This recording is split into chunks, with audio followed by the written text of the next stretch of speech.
Thank you guys for tuning in to another edition of The Peel on KTXF-db, the real part of the Texas Sports Review Media Network. Thank you to everybody tuning in on YouTube and Facebook as well. Go ahead and give this video a like, a share, and go ahead and subscribe to our channel. And be sure to follow us on Twitter at ThePeel05, like us on Facebook, ThePeel2005. Also, be sure to check out our website, thepeellive.com. Be sure to follow Edson and his show Down in the Valley on YouTube, and follow him on Twitter at Down in the RGV, and their website Down in the Valley or downintheRGV.com. Lastly, check out our friends over at Dynamo Theory. You can follow them on at Dynamo Theory on Twitter, and get all your Houston Dynamo and Dash news at dynamotheory.com. Welcome. Bravo. Welcome to another week. Bravo. Thank you. Not only did you nail that, we have no audio issues at the moment. Everybody's like shocked and surprised. Well done, sir. Well done.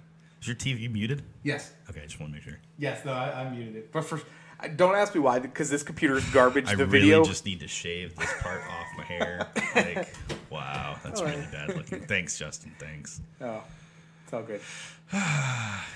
Anyways, so this is the Dynamo podcast. So Houston back Soccer after a Zone week podcast. hiatus. Yeah. I hope you. Well, I for hope- you guys, it wasn't. It was a week for us. I mean, it wasn't. Yeah, it was 2 weeks for everybody else. Yeah. Yeah, but glad to see that almost everybody, or actually everybody here, managed to survive that freezing cold last week. The ice apocalypse. Yeah, Ice apocalypse. Whatever. But yeah, we're back for episode number 60. We're 40 away from reaching the 100th episode. So There's got to be some sort of something for that. Oh, 100th? I think we should all just get drunk on the air and just be like, it's done. No. I'm joking. No. No. But what a week. MLS draft just finished. Some moves. Got a local boy from Katy. I'm actually intrigued to see how he fits into this whole thing going forward. Maybe I just have high hopes on him because he's from Houston, and we have had pretty good outcomes from goalies from Houston prior to some off the field stuff this last year. But yeah, I mean, yeah. I mean, one goalkeeper from Houston is not really a success record. No, you might be 2 for 2. You might get lucky. yeah. That the key word lucky. Yeah. And that's if he even stays with Houston. If he That's doesn't true. get sent down to Well, RGV. and this wasn't a kid that came through the academy like Tyler did either, No. so it's a little different. But So, how's everything been for you guys this week? same old. Other than getting sick, I'm just trying to fight my way through it. When aren't one of us sick? Well, okay, to be fair, Houston decided to throw us the strangest weather patterns I've seen here in the 3 decades that I've lived here. Like, seriously, this has been crazy. Like, not only has it been freezing cold, but it stayed freezing cold for more than a day, and it was cold enough that ice stuck for more than a day, which is just nuts here. And then it decided over the weekend, 3 days later, oh, hey, let's go ahead and get back to 70. That's not helpful for anybody's immune system. No. It's just you're just susceptible, and so I caught something. it's like it was a 50-degree difference almost. Yeah, in like 3 to 4 days, and that's Yeah. just your body is not meant to handle that. Yeah, and to be fair, when I got sick, that was because my sister had the flu when I was gone. So Yeah, and then you got sick, and then a few days after you got sick, I finally got sick. I've been avoiding it like the plague, and unfortunately, literally. caught it. So, let's also address the other elephant in the room. Or not in the room in this case. I hate Edson for these next 2 weeks. In case everybody else wasn't aware, my Philadelphia Eagles have finally went to another Super Bowl, and they got to play that clown's team. And Don't talk to the goat like that. we all know how this is going to go. The NFL is going to gift New England another Super Bowl, and it's going to be painful to watch. Gift, and yet they decided to get Tom Brady out for their first couple of weeks last season out of things that weren't even true because of the deflated balls. When everybody knows that in the cold, balls deflate, it's simple science. Can we move on to the next topic before I say something really funny? No, I want to hear this. This is good. This is good. This is good work right here. This is good Balls stuff. deflate. Here we go. There goes our maturity level right there. You're a Philly fan. Your maturity level started down there. I'm surprised that the city's even standing. You guys have no idea. Look, if they win the Super Bowl, though, everything in that city will be spotless. I went through it when the Phillies won the World Series. But here's the way you have to think of it. Even as a Philly fan, you have to give this. If the Patriots do win, then Cowboys can no longer say we have as many rings as everybody else. Nick Foles has 2 playoff wins in the last 10 years. Tom Brady still has more. Hold on. The Cowboys in I don't know how many years have the Cowboys in 20 wins. have 2 playoff wins. Yeah. Yeah, but again, I don't think anybody there's wants somebody to. else throwing you shade. Blues fan over here. I don't think anybody actually wants to see the Eagles win. Hope the Eagles their lose in first. heartbreaking fashion, Justin, and I mean heartbreaking fashion. Oh yes. I'm going to find. I have a particular set of skills. I will find you and I will hunt you. So are they going to choke like the Falcons did last year? That would be extremely heartbreaking. No, I Losing a honestly 28-3 lead. I honestly don't think. 28. I don't think it's going to be like that. It's not going to be I think it's going to be a revisit. I think it's going to be close. Especially It's going to be a low-scoring game. I thought about that with the Vikings because it was 2 best defenses going against each other in the league. No. And what happened? The Well, they Vikings choked. got shown up. Yeah, but the Patriots aren't going to choke. Probably not. No, they're not. They're not the Vikings. But I still think. But to be fair, and by the way, be fair, it also comes into play. You got to remember this. No team has ever hosted a Super Bowl and played in the Super Bowl in the same season. Oh, No. Can you imagine how salty Minnesota fans Well, must be right now? it's just. Oh, they are. That's what I'm saying, though, right? Like it was just destiny that they weren't going to make it. They should have just known. there you go, Cisco. All right, we have diverged way too far. It is time to start talking soccer. Enough with that other football. Pats by 20. I hate your friend. My friend is a wonderful friend. You stop that. Cisco is a wonderful friend of our show. Cisco, we love you, even if Justin doesn't. I'll see you What's up, there. Rafael? I'll see you there, Blues fan. Oh yeah, we'll all be there actually. Edson and I will be there. Also tonight, we may take phone calls towards the end of the show, but we do also have a text-in line. You can reach that at 832-910-7359. You can text us in with anything, any questions you have while we're live on the show. Yeah, please do. Are you typing that out? No. Oh, Typing something else in for you. I hate you guys. Hey, Sean. Hey, Sean. What? We're gonna lose all our listeners right now. No, we're not. They're all staying. What are you talking about? They're more engaged with this conversation than they were when you started They're talking. just making fun of the Eagles. So everybody wants to clown on the Eagles, but how many playoff wins did the Texans have? What's that got to do with the price of tea in China? I really don't care. I just don't know how a Texan's going to talk garbage about the Eagles when they haven't even been this close. Ever. We've been one game. We've made an AFC championship game. We've been one game less. Oh, now Callow is the same. 34 points. Lose God, by I hate all 34. of you. And Cisco's right. His predictions usually are pretty spot on, so I'd be careful. Boy, if it's a blowout. Oh, if it's a Oh, blowout. and we're going to be here. Wait. That's gonna He be said he great. might. Look. No, if I'm coming, he'll come. Don't knock your laptop off. All right, no, seriously, we are 10 minutes in and we are still talking NFL. We need to get off the football. I think this is the biggest BS session we've ever had in a while. Calloway says Eagles will lose by 34 and Kubo will score all the points. Are we doing this again this week where it's everything That Kubo? is Calloway's new thing. Calloway's new thing is Kubo will score all the points. All right, so let's get I mean, back that's what to he it. did in Mexico. He went and scored, right? Yeah. No. So yeah. It's just divulged into the worst possible opening to a show ever. Yeah, it did. All right, so what's on tap for? What are we So talking about? today we'll cover the MLS draft. We'll talk Dynamo's the Dynamo's pick or picks, excuse me. Some history, some stats behind they the made guys. picks. They made 3 more picks too. Yes. I was surprised. I actually expected them to trade 2 of those, but it was a pleasant surprise. And then we will get into some big draft day trades. There were a few. Yeah. David Acom moving. Yeah. I mean that's That's a huge, big one. especially That's because a big as one. good as he was in Chicago. Absolutely. We'll get into that. I'm going to lead this discussion more towards Sean's way because I didn't do my homework. Slacker. Blame school. We'll talk about the U.S. soccer Candidates for apparently discussion. 14 minutes. Good God. It's a good Hey, thing I got an article up I could read Yeah, off. We're good. there you go. I got the And then when we get back from our break after the second hour, we're going to throw it over to Edson, let him do his Down in the Valley segment, give it the respect it deserves. And then Don't know if you're gonna. Also, we should throw it out there because it's not in your notes because I didn't add it in there. I did at the end of the show, but not here. There is also a Down in the Valley website now. Yes. Down in the RGV.com. Yeah. It looks wonderful, man. Thank you, Sean. You did a good job with that. Thanks.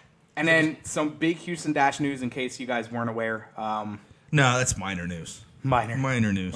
Minor. And we'll set it for the next we'll week. talk it up.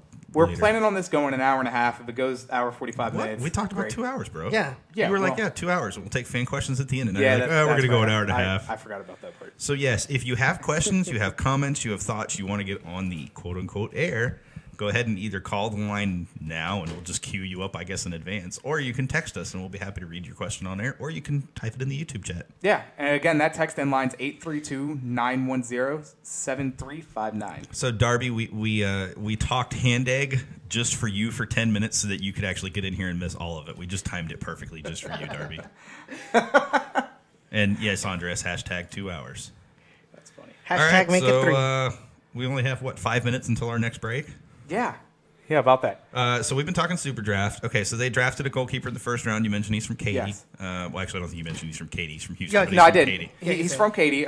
Michael Nelson. He is actually a pretty good keeper. His stats Yes. in high school were solid. Stats in college. Stats He in won. college, yeah. He won American Conference Goalkeeper of the Year 3 times out of 4, Yep. and he was preseason goalkeeper the one year. You know what I noticed is that a lot of the keepers that they've been getting, like as far as like for example Dynamo, RGV, they've been coming in with all these awards, and when Nico Cotti. I got to stop you right there.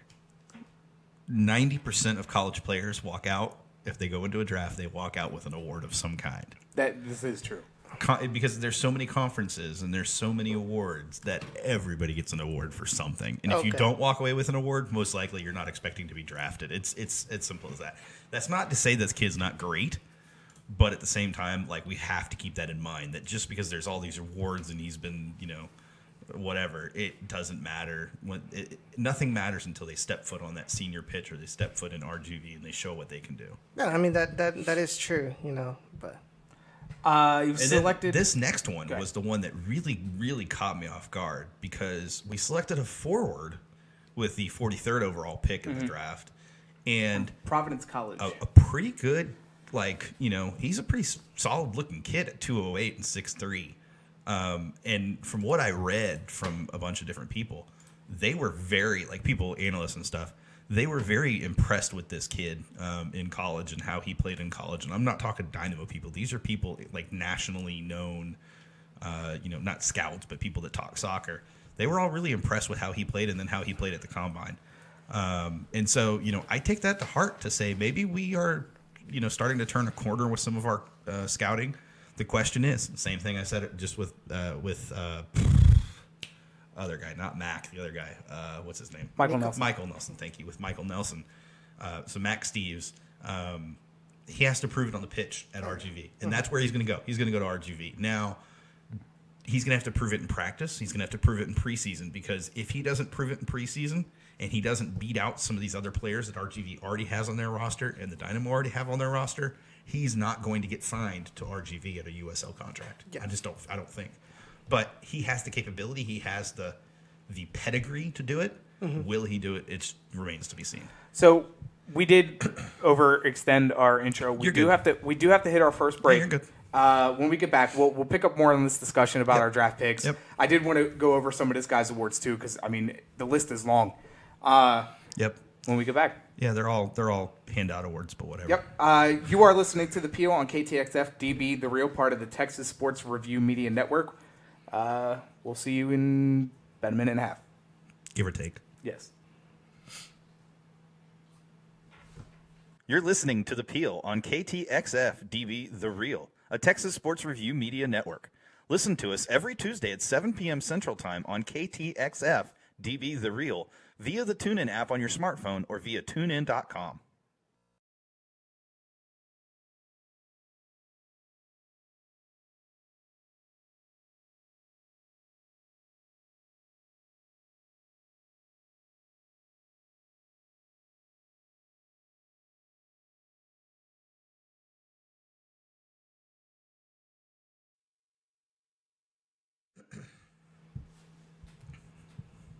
That was a extremely quick break. Thank you guys for tuning in to another edition of the Peel on KTXF-db, The Real, part of the Texas Sports Review Media Network.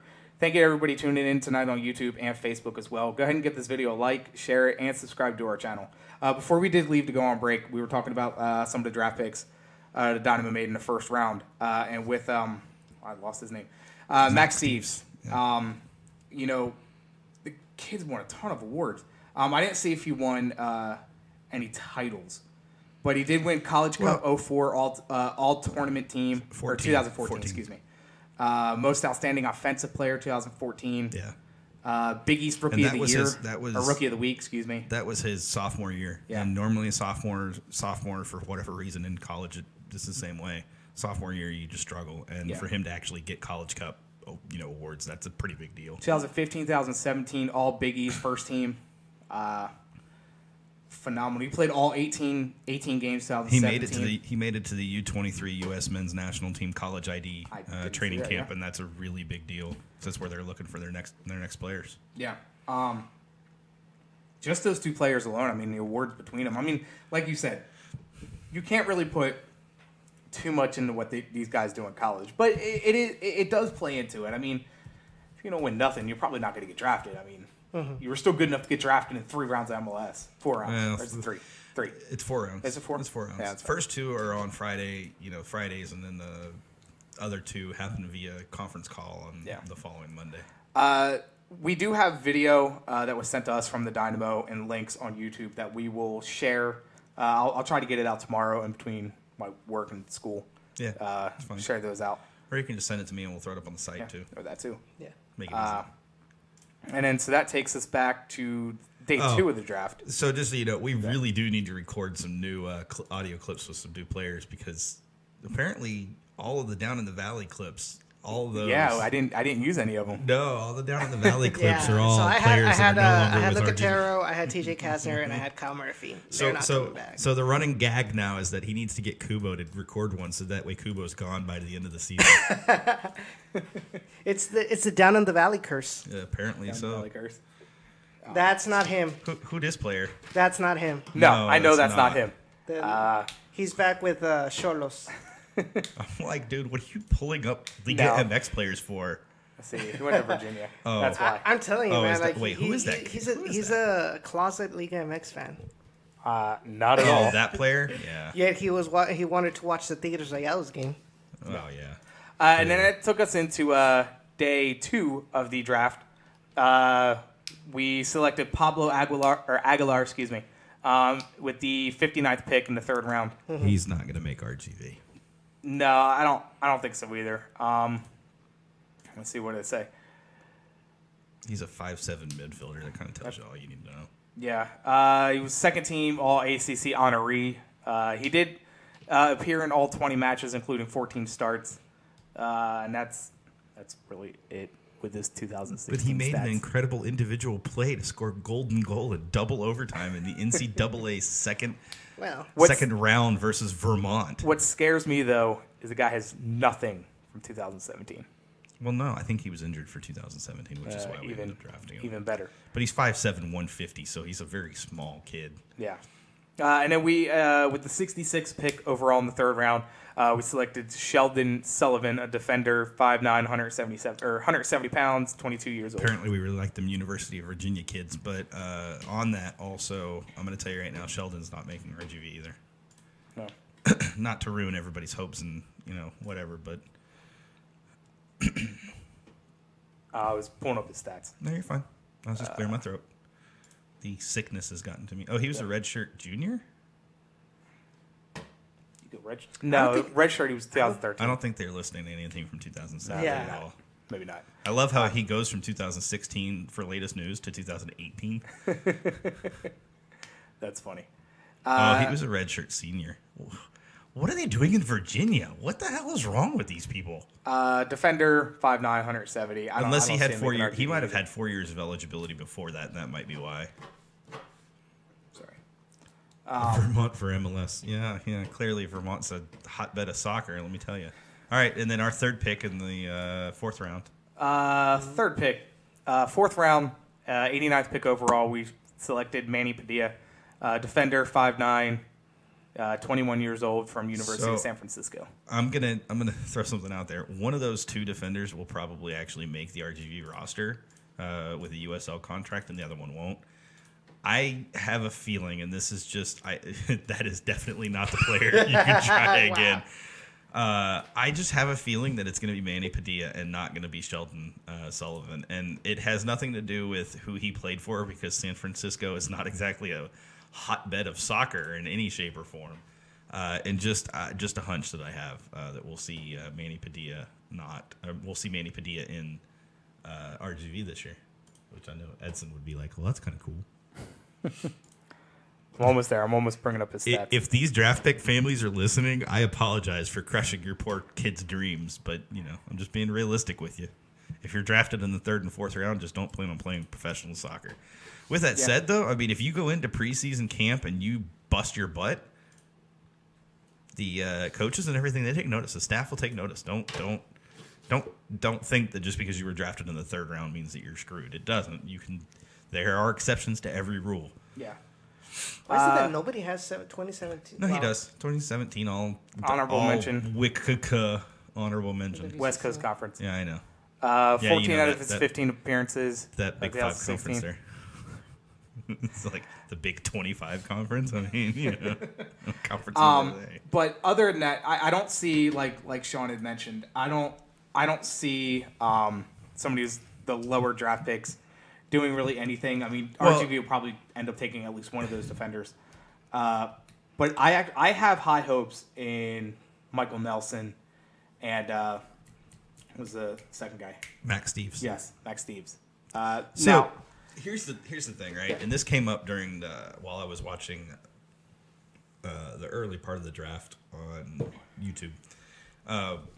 They were talking about how it has changed dramatically from even 7 or 8 years, 5 or 6 years ago when you could actually find players in the draft that would eventually start for you in the 1st, 2nd, 3rd, even sometimes in the 4th round. Yeah. It's changed dramatically because now everybody's focus is on homegrowns, on the academies. And so with that being kind of the way that it is, I agree with you 100%, Andres. If they do, I will be more than happy to even show up and eat my crow in front of them. But it's just, players coming out of college, if they're worth their salt, they're probably already signed as a homegrown. Mm-hmm. And if they're not, they're going in the early part of that 1st round. So how long until the draft really has no real? Well, once the academies actually start, Well, what needs to happen is that USL needs to hold the draft, and MLS needs to get away from the draft and just focus on homegrowns and academies, and let those be players that come in. Callowist for the win.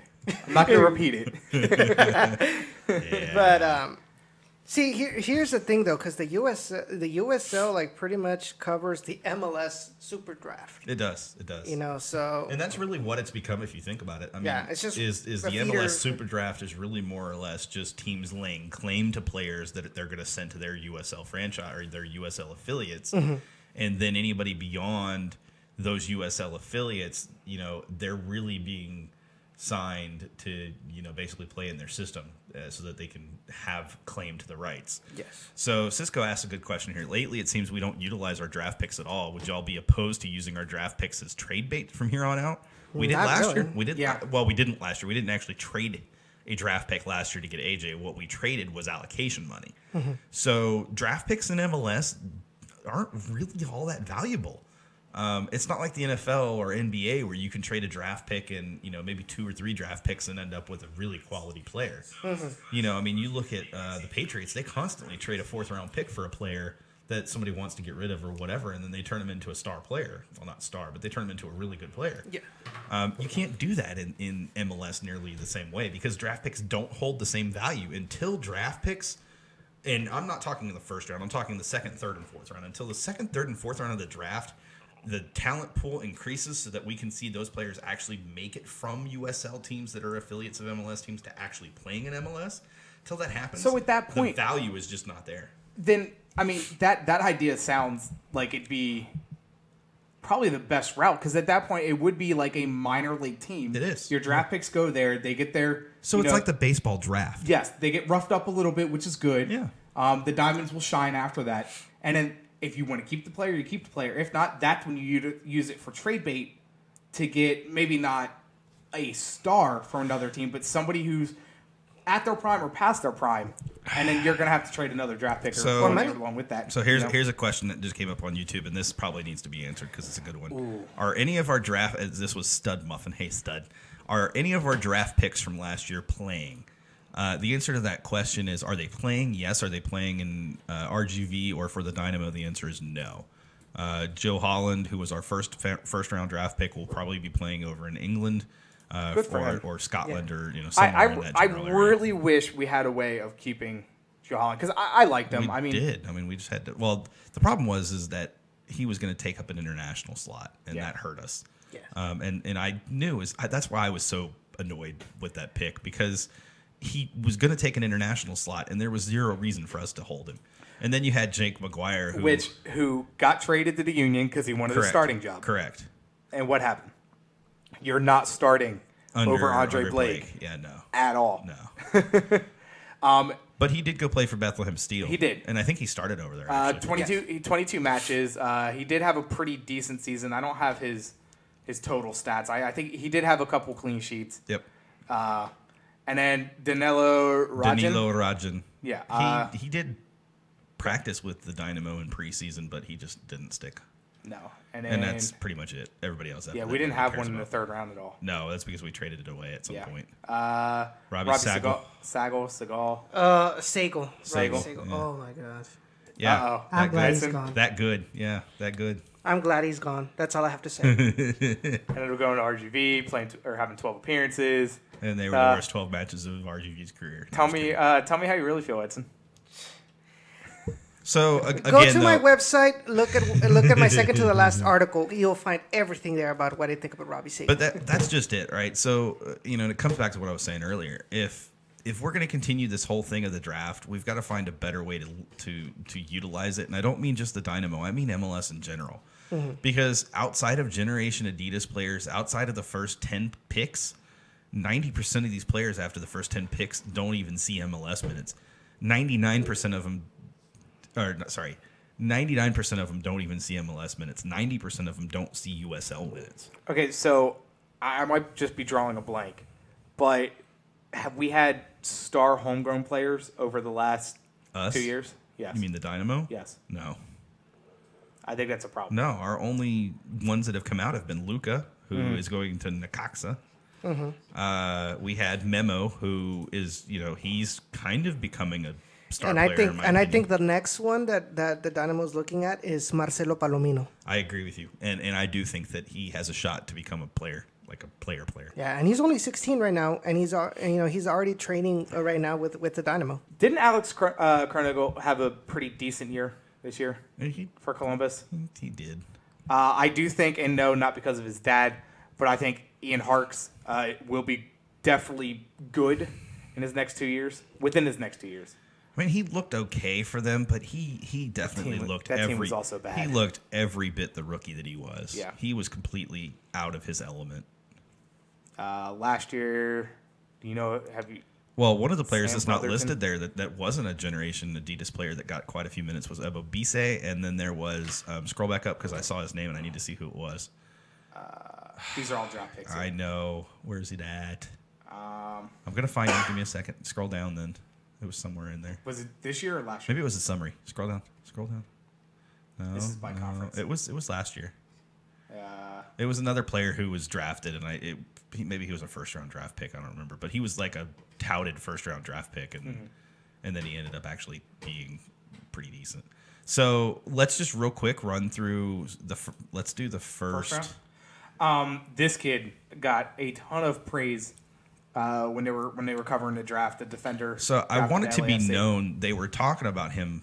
That he's not the one with the highest ceiling, but he's the one with the highest floor. Yes. He's going to be the consistent player that you know what you're going to get out of him game in and game out. Didn't realize what time it is when we get back. first off, let me restart this. You are listening to the Peel on KTXF-db, the real part of the Texas Sports Review Media Network. When we get back, we'll cover more of the draft, talk about some of the other players drafted, some of the trades that went on day one, some big moves. When we get back.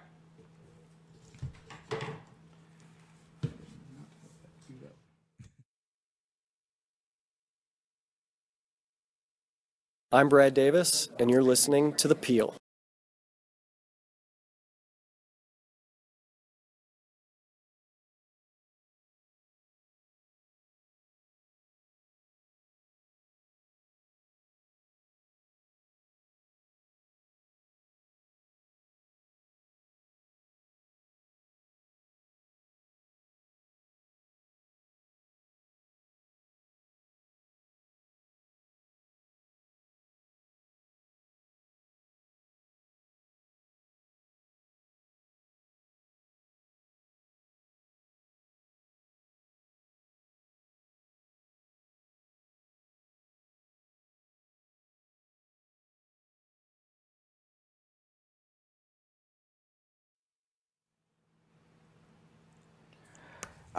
Welcome back to the Peel. You were listening to us on KTXF-db, the real part of the Texas Sports Review Media Network. Thank you guys for everyone tuning in, especially on YouTube and Facebook as well. Go ahead and give this video a like, share it, and subscribe to our channel.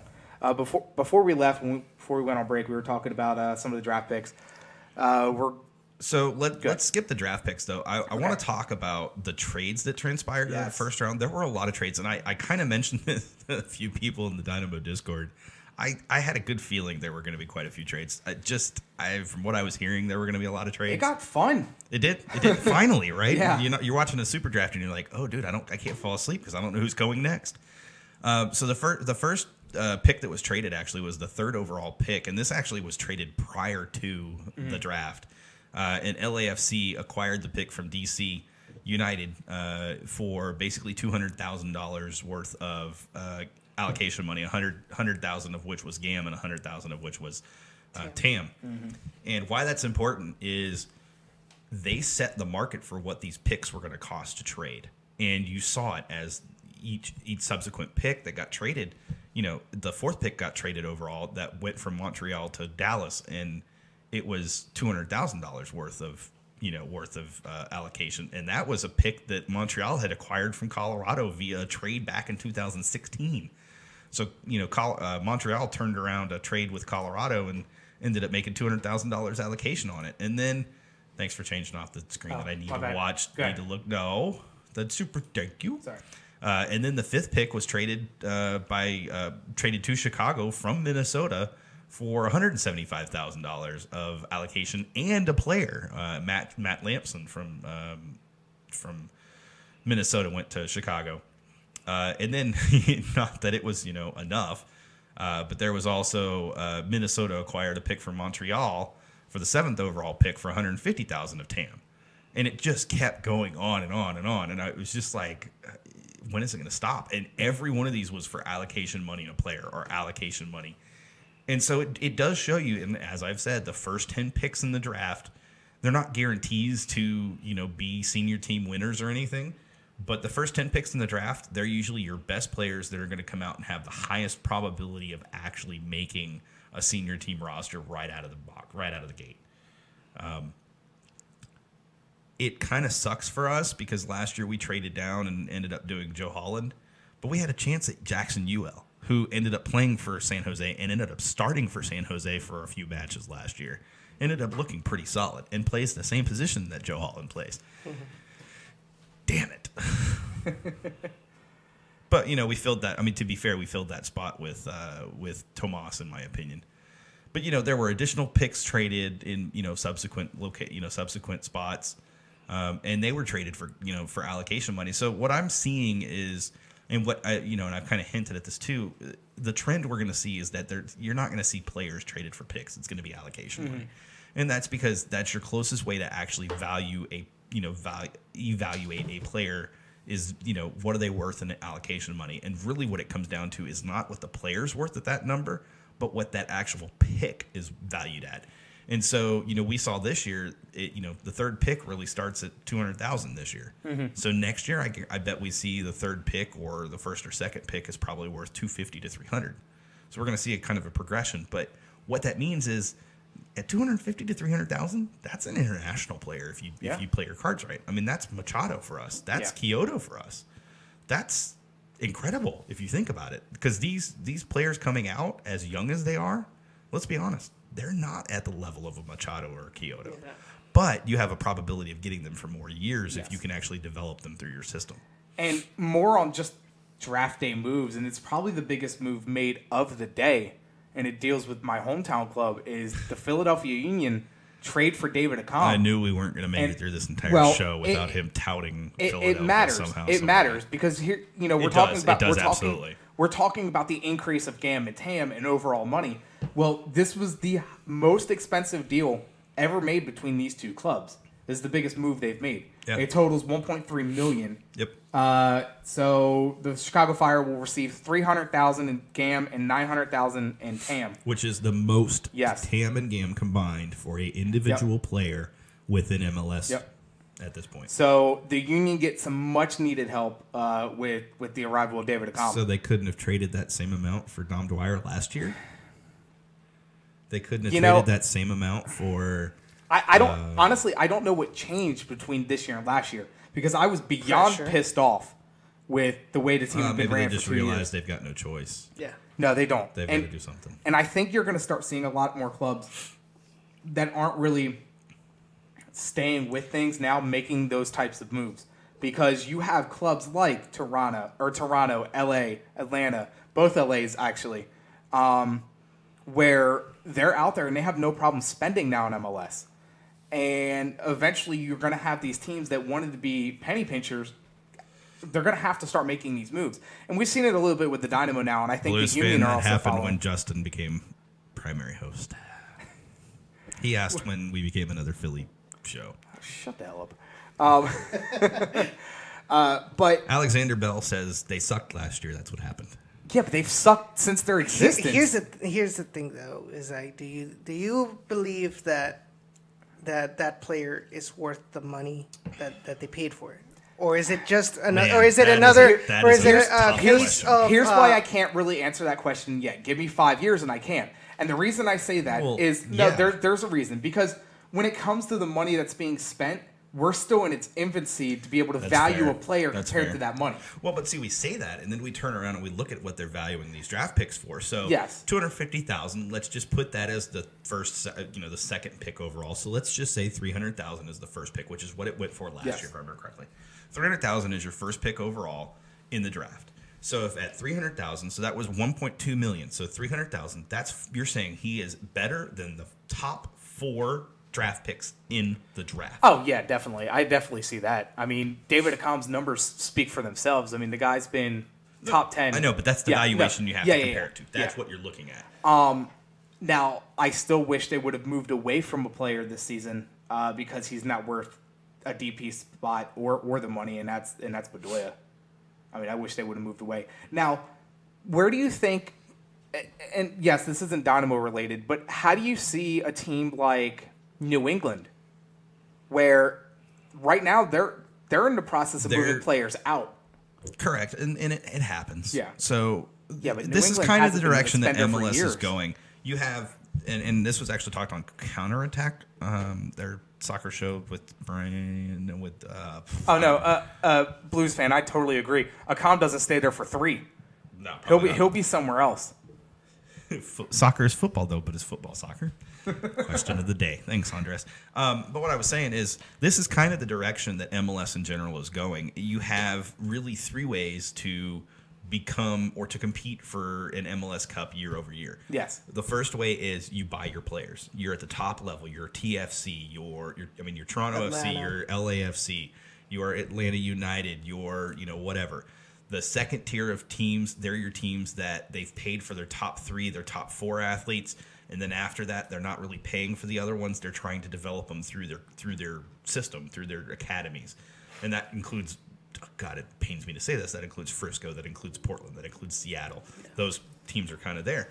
Your third tier, which is where we sit, which is what we're kind of starting this other thing, is you bring in international players that you're building a scouting network. You're leveraging what scouting and what network you have to find those players that are cheap players when they come in, but their value once they're here is significantly more than what you actually pay for them.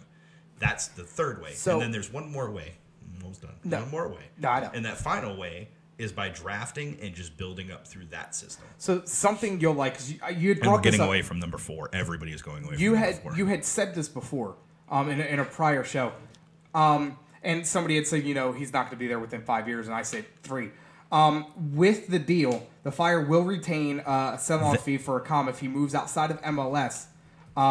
Those fees range from high end of 90% if he sold in 2018, scaling to as low as 15% if he sold in the final 6 months of 2020. It's interesting how that works, and it's the same thing with. We're gonna break this a little sooner, but with the Kyle Laren crap that's going on. If you want to explain that to everybody who's not aware of it. So if you're not aware, you're living under a rock. But Kyle Laren, according to Besiktas over in Turkey, Kyle Laren's transfer was completed to send him from Orlando City and MLS over to Besiktas and Super League. And what's really frustrating is we've seen a similar type of situation to this. But anyway, so Besiktas posted pictures of him signing their contract out at practice today. They had a video they released, and Orlando City has come out and said, this player is still under contract. We have not agreed to a transfer.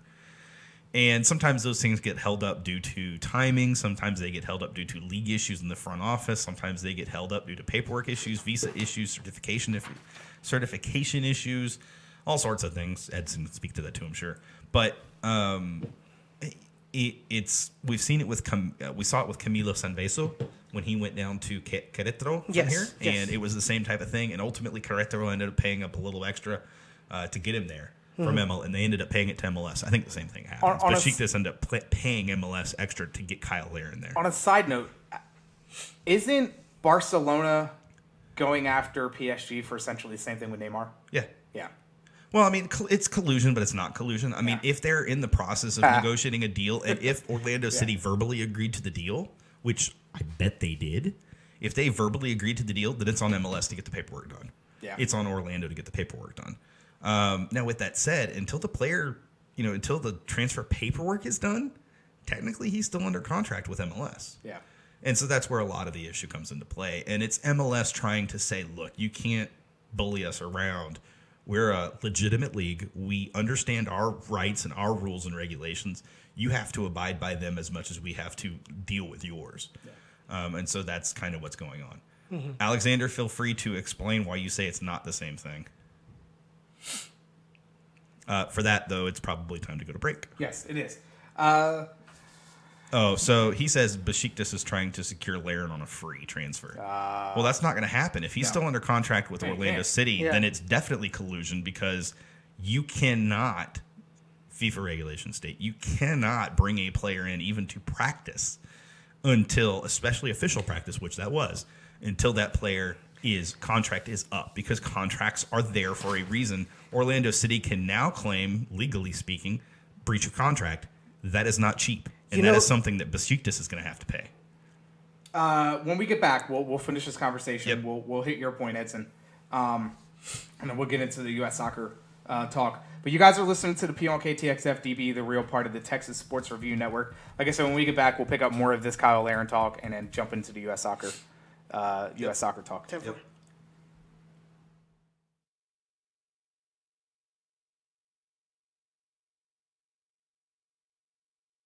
Tune in to The Peel, Houston's favorite soccer live radio show focusing solely on professional soccer in the greater Houston area.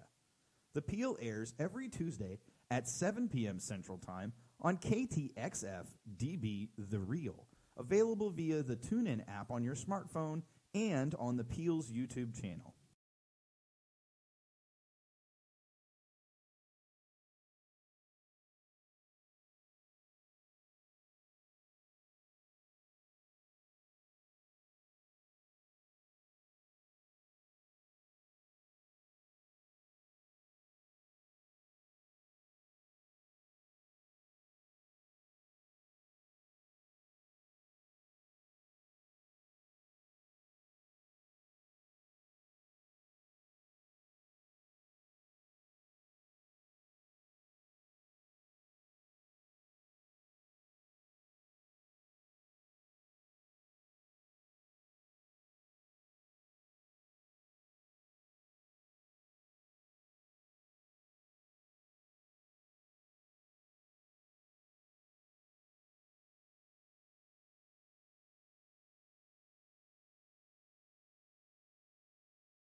Basically, what he's saying here, what Alexander is saying and clarifying, which thank you, Alexander, you're amazing. Basically, he's saying that what Besiktas is saying is that Kyle Larin's contract with MLS should be null and void because there's a option within that contract or some clause in that contract that violates FIFA rules. It doesn't violate MLS rules; it violates FIFA rules. So the problem is, as far as MLS sees it, it's not in violation of MLS rules, so the contract is still valid. The problem, as far as Besiktas sees it, it's in violation of FIFA rules, so therefore the contract should be null and void according to FIFA. So yada, yada, yada. Eventually what they're trying to say, what Besiktas is trying to do is they're trying to get him on a free transfer. Thank you, Alexander. That's amazing. And ultimately what's going to happen is Besiktas is going to pay something to Orlando City, whether they like it or not. And so ultimately it's just one of those things. The contract is signed. It's what counts in MLS. If Besiktas really want him, if Kyle Larin really wants to go over there, which obviously he does, and obviously they do, they're going to pay something for him. They're not getting him for free. So Harry Austin also says that from what he's read, obviously FIFA does not do options on contracts. So even though Larin signed the paperwork, he thinks he might get out by going to FIFA CAS arbitration. CAS is the worst, by the way. So there was actually something similar happened with Tigres a couple years ago with Pulido, in which Pulido... And how'd that work out for him? Oh, yeah, that was bad. I mean, basically, here's my thing, and Blues fan kind of nails it on the nose here with this, and I'm going to let you finish that, but this is very important. What is essentially happening is a player is trying to dictate where he goes, even though he's already signed a contract, and he signed a portion of paperwork stating, I will play at this and this location until this date. Yes. The problem that I'm ultimately seeing here, though, from the player standpoint, is this player is basically telling MLS, I am never coming back. Because if he tries to come back to MLS, he has blackballed himself from every other team in this. Because nobody's going to want to work with him. So, I mean, it'd be the same thing if an NBA player tries to do the same thing. Do you think... Well, he had something else. Oh, go ahead, finish, and then go you ahead. can bring up your... I mean, it was the whole thing with Pulido was that he said that his contract was up. Tigres said, no, you still have 2 years of contract left.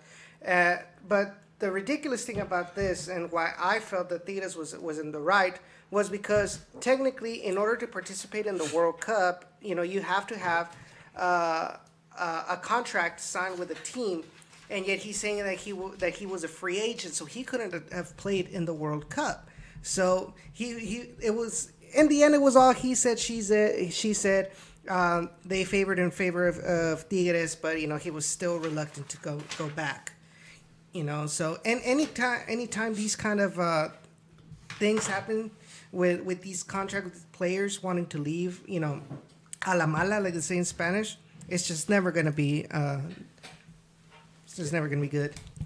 So it kind of makes me wonder too, like, and I know, and it was Harry that mentioned this, FIFA doesn't actually do options on contracts, but this is a very common thing in MLS. It's also a common thing in NWSL to have the 1+1, 1 year guaranteed and then 1 year option, and it's usually a team option. And then you have usually a player option for the third year if the team wants to go ahead and bump a third year onto it. But, Alexander says, this is not just another example, or he's saying, isn't this just another example of MLS, United States Soccer Federation, bucking FIFA, whether it's the international calendar, the international breaks, solidarity payments. To some extent, yes, but I think part of it is also MLS and United States Soccer Federation saying, look, things have to be done different because we're in a country that does things different. Yeah. We can't necessarily run the same way you guys run internationally because things are very different over here. And it's true. Things are very different. Like, we talked about 2 weeks ago with the regional, was that last week or 2 weeks ago? Last week, I believe. About the, the issue with the academy system right now is that they're not playing against their own, or not the academy system. The issue with MLS is all the travel, and that's why they really can't go to Pro Rel because there's too much travel involved, and lower teams are not going to be able to afford all that travel. Yes.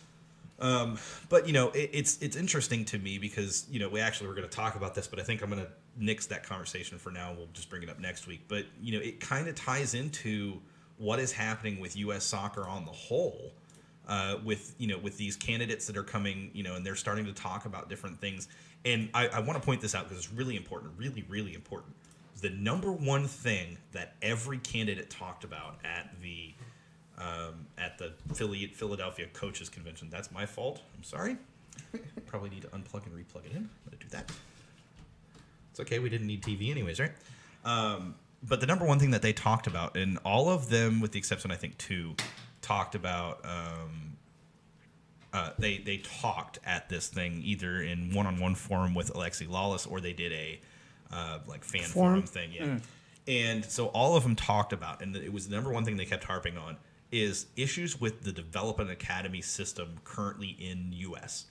And really, when I look at the state of U.S. soccer, while it's one of my high points that I really want to get straight, I don't feel like that's our biggest issue right now. I just don't. I don't think our biggest issue is the talent pool currently that is coming up through MLS, that's coming up through USL, whatever, from an American standpoint. Mm-hmm. Our biggest issue is that our top players are not going over to Europe right now. Some of them are. They're not going over to Europe, and they're staying in the U.S. because at the end of the day, it's easier here in the U.S. than it is overseas. Yes. That's my biggest issue. And you know what? That's affecting U.S. players. Mm-hmm. More recently, Mexican players. You got Tato Santos coming in. You have Carlos Vela coming in, going for the easy money rather than going for the competition over there in Europe. So now I'm going to spin a little bit of conspiracy theory because Harry Austin mentions a really good thing. The big problem is that the laws of the U.S. and FIFA are at odds with one another. He says, well, I'm not sure how you get around that. I feel like U.S. soccer kind of did by, in a strange kind of way with Loretta Lynn going after FIFA with this corruption investigation. I mean, if you think about it, kind of in its own way, they kind of did. They kind of Loretta Lynn's a country singer. There we go. I was 2 letters off. Give me credit, or 3 letters off. C8. Oh, just 2. Okay, so I went bad. Pro Rel. Callow, I'm gonna hurt you, dude. Don't please don't report us for Pro Rel discussion in MLS. But seriously, no. It does make me wonder though. Does any of that play a role in what happened? From a corruption standpoint. I mean, why then? Why was that suddenly something that just popped I thought it was more along the lines that they were trying to get back because the U.S. did not get the World Cup, I believe is in 2022. But the funny thing about this, we have totally diverted from local soccer talk, but that's okay. It's really interesting, though, because the timing of this, the whole thing was they'd been investigating them for the last 7 years. It wasn't like this was something that happened overnight. Mm-hmm. So, and you think about 7 years ago where the U.S. was at that point, everything was building to a big kind of crescendo. We were on our way to becoming a bigger threat to the world stage and that sort of thing. And it's just interesting to me. It just really is. And no, if Ted Westervelt ever ends up on this show, I will bring him in and I will rip him a new one because ProRel is not coming to MLS anytime soon. No, it won't. We will have this. But Alexander, continuing the point, Alexander says, and we just talked about this, the biggest issue in American soccer, in his opinion, is the need for lower division soccer to become more stable and robust. Yes. I completely 100% agree with you. Where ProRel can take shape and can become viable in this country starts with USL. And you know what? You touched upon it last week. Yes, go ahead. Yeah, you touched upon that last week. And the USL is actually going to have their D3 in 2019 So correct. So there's going to be divisions of USL. And here's the thing, and this did not come up 2 weeks ago. Actually, maybe it did. No, I don't think it did. No, USL has now been granted no longer provisional D2 status. They are now permanent, officially the Division 2 of U.S. soccer pyramid. The wrench in all of this is what does happen if NASL gets no. Oh, if the other side of it happens, if they So if Eric Ronaldo or not Carlos Codera, I think it was him. No, he's not the pro row guy because he's the vice president of. No, it's the guy that had ties to the Cosmos. I can't remember his name. It's not Carlos Codera, but But what happens if this court comes back, this arbitration court, and says, you can't tell NASL that they can't have Division 2 status? Well, they'll keep Division 2 status, but they're going to fold. Yeah, they have two teams currently saying they're going to be going forward. What I find ridiculous out of all of this is that the USSF, push comes to shove, they have their set of guidelines, they have their set of standards as to what constitutes Division 2, what constitutes Division 3, and what constitutes Division 1. And it's obvious that the NASL does not qualify for these standards to be Division 2. So even if they win, I mean, what's the point? They only have like 5 teams right now. Like, how are you going to make a viable D2 league with only 5 teams, and then you got like 2 or 3, folding at the end of the season? Not only that, and this is such a great plug to take us to break, because it's going to go right into his Down in the Valley segment next. So here's the thing. Miami FC just approached USL, met with USL officials about joining USL. Oh, yeah, I talked about that. This is the guy that has been the biggest proponent for Pro-Rel and NASL outside of the Cosmos for the last decade and a half. If he's basically saying MLS is the way forward or USL is the way forward for them, then he's kind of saying NASL is kind of screwed. Yeah. Hey, I mean, knows if it. He sees the writing on the wall. So join we'll end there. We'll go ahead and let's just go ahead and go to break now. Yeah. I know it's not quite on the hour, but let's just do it.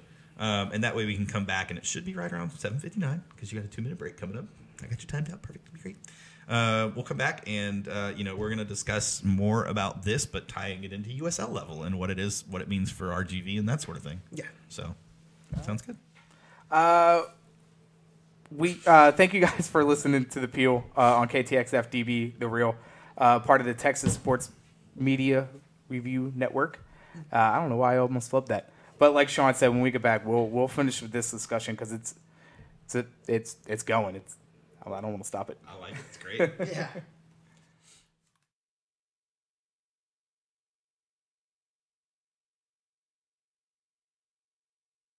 Hey, what's up, guys? Kalen Carr here. And when I'm listening to Houston Dynamo news, I'm listening to the Peel Forever Orange.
Oh, that was perfect timing for whoever's phone went off. That was Anyway, thank you guys for tuning in to another edition of the Peel on KTXF-db, the Real, part of the Texas Sports Review Media Network. Thank you, everybody that's tuning in on YouTube and Facebook as well. Go ahead and give this video a like, share it, and subscribe to our channel to get updates whenever we go live or Down in the Valley goes live. Be sure to follow us on Twitter at the Peel05. Like us on Facebook at the Peel 2005, and be sure to check out our website, thepeellive.com, from Embrace Fusion. Be sure to also follow Edson and his show Down in the Valley on YouTube, and follow him on Twitter at Down in the RGV, as well as his new website, downintheRGV.com. Lastly, check out our friends over at Dynamo Theory. You can follow them at Dynamo Theory on Twitter and get all your Houston Dynamo and Dash news at dynamotheory.com. So before we went on break, we were talking about some of the moves with USL and how this all plays into the future of MLS. Yes. And we were transitioning from that into Edson and his Down the Valley segment. Mm-hmm. So how does something like, we were talking about this last week, with the Pro-Rel stuff and Yes. USL. You mentioned Division 3 with USL is coming soon. what does that really mean to current USL teams? How does it affect current USL? I've heard rumors, and I think you probably have too, that the MLS affiliates are going to move down to D3. Is that correct? How is this all going to work? Those rumors are actually out there. That all the T2, the S2, all those MLS 2 teams are going to go down to 3. They should be announcing the first USL D3 team in the next couple of days. From what the USL has said, it should be like from either Georgia, either one of the Carolinas, from that region there. That's going to be the first D3 team. It is more than likely going to have a pro-rel system. So it is going to be interesting how that is going to play out, which is, I think makes better sense, since I feel the financial parity or the financial strengths between USL D2 and USL D3 should not be as big of a difference as compared to USL versus MLS, which is one of the things you told me last week. So if it works, that might help also, bring up the strength of the league that is USL. So it will be interesting as well. How are they going to handle that? How are they going to handle adding a third conference? And how is it really even going to be necessary if these MLS 2 teams are going to go down to D3? Then that's going to leave less teams in USL D2. Are they even really going to need to bring in the Central Conference? So that'll be something interesting to keep an eye out when it comes to the USL and pro-rel with them. As far as the NASL, like you said, you have Miami FC was rumored. Actually, one of the reporters for ESPN FC said that there was actually some talks between Miami FC people and the USL. So, and then I think 2 of the clubs that were going to join the NASL came out in the last couple of weeks and said, you know what, we're changing our minds. We're not going into NASL. And then you also have Puerto Rico, who's not going to be participating because they're still rebuilding. And then the NASL also came out and said, oh, we're going to be, our schedule's going to be, the FIFA. It's going to be the FIFA schedule. I think they're just trying to buy more time. That's more than anything. Absolutely, 100%. Because, they'd be starting right now with less than 5 teams, which is not enough to even run a season. Okay, so it's Tormenta FC in Statesboro, Georgia. Yeah, that was the first USL D3. Thank you, Harry. I like his next question. You want to answer that for him? His question was, related to D3 versus D2, where would RGV go since they're a hybrid franchise? Does that change anything? I can answer that. I think they'll stay in D2. Do you really? Because I think they'll go to D3. I think that'll be something that USL and MLS will mandate that they go to D3. Well, we'll see how it is. Unless something changes in this partnership. But I think since the fact that they're not 100% MLS too, then that they'll probably find a way to stay in D2. So Cisco just asked this question. This is a good question. This ties into the pro-rel stuff, and this actually is why MLS will not do this anytime soon. What happens if 2 teams from the Eastern Conference, for instance, move up to USL 3 or USL 2? And what happens if 2 teams from the Western Conference in USL 2 move down to 3? I don't understand why people are asking this question when in it's Eastern Conference and Western Conference. It's simple. You just one of each. That's how I had my pro-rel planned with FIFA 16 in the mod that I did. Yeah. One from the East, one from the West, promoted, and then the NASL demoted. Like that. Makes total sense. Well as NASL to MLS. It's simple. I liked Alexander Bell's response to that question from Cisco. What if you were born a T-Rex instead of a person? Well, he was just basically saying it was a really stupid question. I had something. It was right here. Well, It would just be like when the LA Rams, the original LA Rams, moved to St. Louis. Yeah. They still played in the Western Conference or in the NFC West with Seattle, with Arizona, all those guys. You know, so it sucks. That's what your travel is, but that's that's the problem, right? Yeah. We say that it sucks, but that can actually bankrupt a franchise from a lower division. Yeah. Josh, who's watching on Facebook, says that you need to run for USF president. No.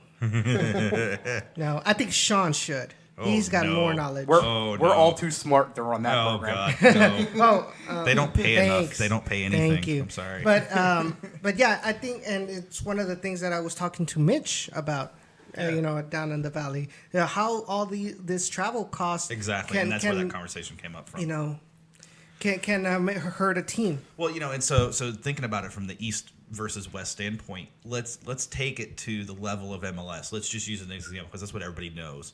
So if, let's say, New York FC, if they were to, or New York City FC, NYSC FC, let's say they were to be the one to be demoted, and up comes Seattle Sounders 2, just for comparison's sake. That will never happen. They'll probably do something like La Liga does, and we talked about that as well. Absolutely. So, but I'm using them as an example because that's what people know. Just so we're clear, it's okay. It's okay. Promise. But so you have one on the East Coast that's going down, and one on the West Coast that's coming up. The problem is for Sounders FC 2, if they were to stay in the Eastern Conference, now it's a little different because they're Sounders FC 2, but let's say they weren't tied to Seattle. Let's say they, or not the Sounders. Let's say they were just their own franchise. Yeah. How do they afford the cost to travel from the West Coast to the East Coast when their travel in USL was really just kind of centered around the West Coast? So that's what we talked about last week. You need to watch last week. It was really that was incredible. Now, USL, at least the USL, every year they change the alignment. Depending on the teams, what teams we have are there, and how are we able to cut them in half. That is why this year St. Louis ended up having to move to the West Coast. Yeah. Even though it was BS, but because that's exactly, they didn't need to. It screws St. Louis over because and we talked about this last week. It doesn't necessarily screw them as a club over, but it screws over their fans because their fans already had plans in place. They were beginning to build out what they were going to do this year, travel arrangements. And that's exactly what happened with the Hooligans. Exactly. And so the same type of thing is going to happen with ProRel. So if it stays in lower division, what we're going to see is kind of what he was talking about, which is we see this kind of thing where it's going to be based on conference. One from each conference, two from each conference are going to go up and go down. Yes. The only thing is, eventually, at some point, and you touched on this last week with Liga, talking about the La Liga stuff. What happens if an MLS club, an MLS affiliate moves up to D2 or moves down to D3? At some point, that becomes a big deal for them. Mm-hmm. And so, how do they balance that with the different divisions? I mean, it just... Alexander says that also sorts out the needed sponsorship. It would also help float the U.S. Open Cup boat, which... It would, 100%. I cannot wait for the day where everything from knockout round up is on national broadcast. Oh, yes. Yeah, definitely. And I think sponsorship plays into most of it. So what I was talking earlier about Sounders 2, a good example is swap Sounders 2 for Sacramento Republic. So if Sacramento were to come up, and that's a West Coast team that has to fly out to the East Coast, doesn't have the backing financially to sit there and do that. How does MLS figure that, or how does USL figure that out? Because it's a big deal actually also within USL. Yes. But like you said, if they keep conferences aligned and they promote and relegate within conferences, then the travel remains basically the same. Mm-hmm. But we've already seen that they're not necessarily doing that because you just move St. Louis, even though it wasn't ProRel related. Yeah. You just move St. Louis from one conference to the other and completely change their travel itinerary. Yeah. Here's the thing, though. Done right, it'll work perfectly. But we're talking about U.S. soccer. Alexander had said this, or they had done it before. Is all the Open Cup matches were on YouTube, and then they started getting. It was just 2 years ago. Yeah, and then they started getting in U.S. soccer. Yeah, now they're doing like their own stream or through somebody else, and I don't think it's on YouTube anymore. No. Yeah. But YouTube's gonna have a farther reach than whatever U.S. soccer has been doing for the last year or so. Easily. Well, so what I think is happening though is that there are some local markets that are ponying up for sponsorship deals and local businesses or whatever that want to sponsor. Mm-hmm. Ultimately, though, it's got to be YouTube or it's got to be it's got to be, if nothing else, just do it on Facebook Live at least. Here's the Get your thing. reach out there. Okay, so the US CONCACAF Champions League does that. Yeah. Sorry to interrupt, but yeah, they put their games on Facebook U.S. Live. How many Yes, U.S. some of them. soccer youth matches are on? Liga MX has some matches that are on with Facebook Univision Live. Deportes, yes, Exactly. They'll transmit at Liga MX, but it'll be in English through Univision Deportes on Facebook. Now, what I was gonna get at is the USL does every match on YouTube. However, the game of the week is transmitted through ESPN3. So it's, and then sometimes I believe, like for example, I believe Sacramento has, like, they'll pass the game on YouTube, but they'll also pass it through their local TV because a local station paid the rights to be able to transmit that It'd be game something over like there. CW here or the Cube. Cube. Yeah. Yes, And it's yes. a good example this year because they were just talking about this. Every match, even the ones that are going to be broadcast nationally, are going to be on the Cube. So the Dynamo were able to work it out. Why can't U.S. Soccer work it out for the Open Cup? On a total different side note, I don't want to say this plays into some of the viewership too, but to me it does only because I work in electronics. Can we please get at least 1080p on our broadcast? I mean, yes. I don't think Cube broadcasts in 1080p. I think it's 720. It's Yes. standard def. They don't. And USL does also They have 720. they have a high def. Yeah, but the thing with USL though, especially true. if it's through ESPN or YouTube, it's still gonna look better than it does on Cube. Yeah. Because it's gonna come through better. It's that's one of I hate watching. Sometimes I hate watching if I can't make. But through I a mean, game. it also has to do with the funding that Cube probably has, which is probably less than. So Alexander says in the YouTube chat, LOL at Sac Republic having a local TV deal before the Dynamo. That's not true. The first season the Dynamo played, they had actually a local TV deal with It was KPRC. Yeah, It was yeah. Channel 2. Yeah. And they aired on Channel 2-2. Because I think Sacramento has it with Comcast. and then they weren't they on Root Sports, now AT&T? Yes. Well, they For were a on while? Comcast Sportsnet. Yes. And then Comcast Sportsnet became AT&T, or became Root Sports, and then Root Sports became AT&T. But Yes. before they became AT&T, Root Sports aired the Dynamo games, and then the year following after they became Root Sports, that was when the Dynamo inked the deal with Cube. Cube, and they've been on Cube ever since. Sorry, Alexander, not to just throw you out the door, but Yeah. you're wrong. But I didn't realize what time it was. Yeah, no, you got hit a a break. minute. You got 1 Yes. minute. So break down something big that you're going to talk about on Down in the Valley this week. so pretty much we're just going to be we're going to be talking, or you can read it also in my article on downintheRGV.com, where I have talking about the newest signings. We have 5 teams coming back from the 2017, 5 players coming back from the 2017 season. We also signed 5 new players. Plus, Gerson Echeverri on his press conference did mention that they are still in negotiations with some more players from the 2017 roster. So there's still some info to be released later on as the days go by. And no, HEB Park is not expanding. Let's just cut the fake news right there, Harry. Go tell all your SAFC fans HEB Park is not expanding. And that's the last time I'm going to talk about it. You are listening to The Peel on KTXF-db, the real part of the Texas Sports Review Media Network. When we get back, we will hit upon some Houston Dash news, some big news. I'm going to point to you more on that. And then, again, make sure you follow Edson's Down the Valley weekly Wednesday nights on YouTube through our channel. And you'll find all their stuff on there. All right. We'll be back. We'll be back.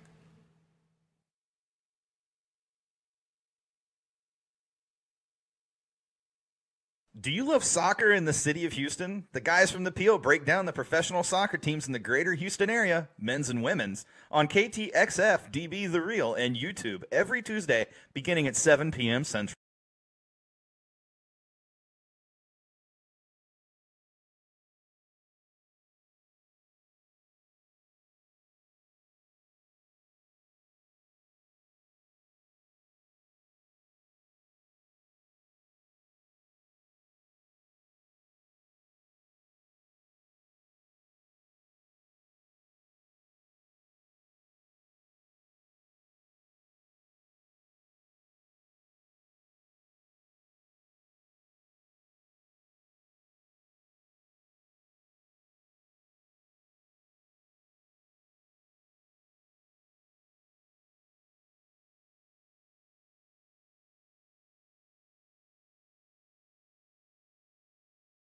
No.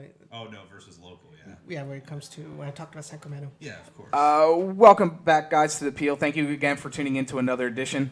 You can find us on KTXF-db, the real part of the Texas Sports Review Media Network. Thank you, everybody, tuning in on YouTube and Facebook as well. Go ahead and give this video a like, share it, and subscribe to our channel. Before we went on break, we were talking a little bit more about the coverage of the Dynamo and how the audio quality sucks. But we're gonna Video quality. Yeah, there you go. Audio quality's good. Video quality's garbage. I was gonna say. Unless it's the sideline reporter, and Megan will probably punch me. But Cindy Bramano. oh, I love her. But the Houston Dash. Some big news coming from them this week. Some giant news for NWSL. Mm-hmm. Do you want me to tell you what it was? Yeah, go ahead. Okay. This is your segment, bro. So Corey Ripken finally got his wish, and Carly Lloyd is finally gone. Thank God she's gone. The player that didn't want to play here, really, even though she said she did, is gone. Sorry, I had to get it off my chest. So Carly Lloyd and Janine Becky were traded for Kristen Press. It's okay. No, I did it quiet. He was doing it loud. I did it quiet. Sorry. For Kristen Press. And I can tell you right now that Cisco, his dreams, quite excited right this second. not as excited as Cisco is. Cisco's had a crush on Kristen Press for 7 years now. Has it been that long, Cisco? You can correct me. Well, Cisco's happy, but when me she and became you are legal? sad. Pretty much. Oh, okay, so Cisco asked this real quick. We're going to return to Down in the Valley for just a quick second here. Is HEB Park expanding? No. All right, cool. That's the end of that rumor. You can shove it, San Antonio fans. And I'm looking directly at you, Harry Austin. HEB Park is not expanding. That was a rumor. Yeah, that was so you can go ahead and tell Las Las Rojas FC that they're not expanding. Oh, yeah, I called them out. And all right, back to Kristen Press.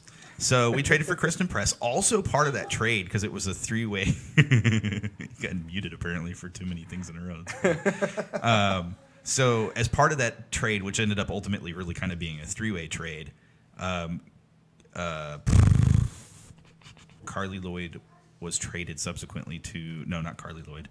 Well, she did end up moving to there it is. Jersey. To Jersey. Yeah, she ended up moving to Sky Blue FC. Mm-hmm. And it was, who did they trade for? It was another forward, I believe. Yeah, was it Sofia Huerta? Yeah, it was Sofia Huerta and somebody else were traded over to Chicago Red Stars. But at the end of the day, we got Kristen Press. We got her for, really, in my opinion, next to nothing. We got her for a player that was injured, Carly Lloyd, who was coming off a major injury. Janine Becky, who, frankly, at this point, fantastic player. I still love her to death because she's amazing. But her biggest problem was that she wasn't going to see a lot of playing time. She was being played out of position, et cetera, et cetera. And it's a shame because she was a great forward for us and great midfielder at that.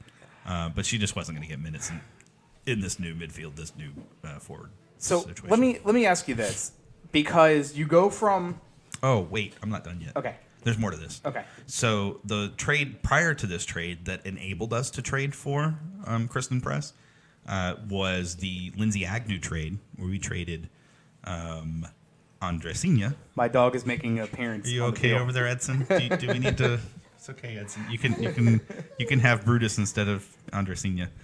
That's a fair trade, right? Yes. Andresinha was traded away. Cisco, get your mind out of the gutter, dude. It's terrible. Anyways, but seriously, though, we traded for Lindsay Agnew, and in trading for Lindsay Agnew, we freed up an international slot, which I can tell you, I have been told to expect some signings fairly soon. I can't tell you what positions. I can't tell you who they are because I don't actually know who they are. But I can tell you that there's going to be some more signings for the Dash in the very near future, and that we should all be very excited for these signings, actually. So that should help. That should help tremendously. Do you think so? Two questions. Mm-hmm. Number one, Carly Lloyd is going from a market that is bigger than Sky Blue FC. Sky Blue FC, I think, plays in the stadium that's barely a couple thousand. It's a university stadium, but yeah. So do you think? I mean, I know the easy answer. You think that helps grow NWSL in that part of the country? Definitely with her being out there. No. New York doesn't have a team. No, I don't. Really? I really don't. Because if it hasn't, I mean, she was there before. She was in Western New York. And Western New York moved to North Carolina because they weren't really getting the support they needed. So at the end of the day, is it really going to help? That area? No, not at all. No. Because the fact of the matter is that area is already bustling with women's teams, semi-pro and stuff like that, and UWS and teams, the women, and, the women's, the girls' academies and soccer Yeah. teams down there are up there. I mean, you look at Bethlehem Steel; they have their own, not Bethlehem Steel, Pittsburgh Riverhounds. Yeah. They have, they have a women's girls' side. team, Yeah. and a women's side. It's just at the end of the day, it's just the question you asked is at the end of the day, is it going to help? No, it doesn't to me. It just So doesn't. are we seeing, especially after last season, the last couple seasons? Last do you- 3 seasons? Yes. Yeah. Do you think our new coach is going, hey, Chris, spend some money? Is that her pulling these think strings so. essentially? I think so. Because, I mean, the team didn't want to move Carly before. The team didn't want to make all that great of moves to begin with prior to her coming here. I don't know if you saw it on Twitter, but That was fantastic, by the way. So Vera Paul and Carly Lloyd were talking to each other on Twitter, saying that she was thanking Vera Paul for allowing her to move to Sky Blue. Yep. Which, by the way, sounds like a PES team. So, but They kind of are. yeah. And then Vera Paul says, thank you for all that we did. I felt like you deserved this. Yeah. Alexander, this is related to the Carly Lloyd trade, Alexander, to your question. Alexander says, maybe it would have been 2 to 3 years ago, but now, no. And I completely understand. But, at the end of the day, why this is important and why what he's saying here with Vera Pauw is important and Lindsay Cole. Is it Lindsay Cole? No, it's some other, I don't know. It's something Cole. The reason why this is important is because Randy did not want to trade Carly away. And to be fair, the front office didn't want to trade Carly away. Actually, I think Randy probably did want to trade Carly away at the end of the day. Why would you? She's bringing in you this. I mean, Is she, though? she's the U.S. Is Messi. she, though? Look at the True. amount of people Yeah, in the I seats. get what Is you're she saying. really bringing anybody into the seats? And I But think isn't also that the fault of the Dash marketing team? it's what we talked about. What was that? 4, 5, 6 weeks ago? Maybe We've talked about it that for was many, last many week too. weeks. That was Yes, last week too yes. because we opened the show with the Dash. It's if you're gonna. It doesn't matter who they bring in. If you don't market the team right, if you treat them like a cause from a front office standpoint, if you continue to do that, at the end of the day, that's all you're going to ever end up with is a cause. Yeah. If you treat them like a team, which is what they're doing now with Vera Pauw and what they're doing with Cole and what they're doing with the players that they have, taking Amber Brooks to the draft to actually let her live chat about the draft on Instagram. Fantastic move from a marketing standpoint. Whoever came up with that, brilliant about freaking time. Yeah. Give them a raise. I mean, but it's things like that, little things like that. If you treat them like an actual sports franchise and a team, guess what? You're going to get fans in the seat because now I want to go support this team again. Yeah.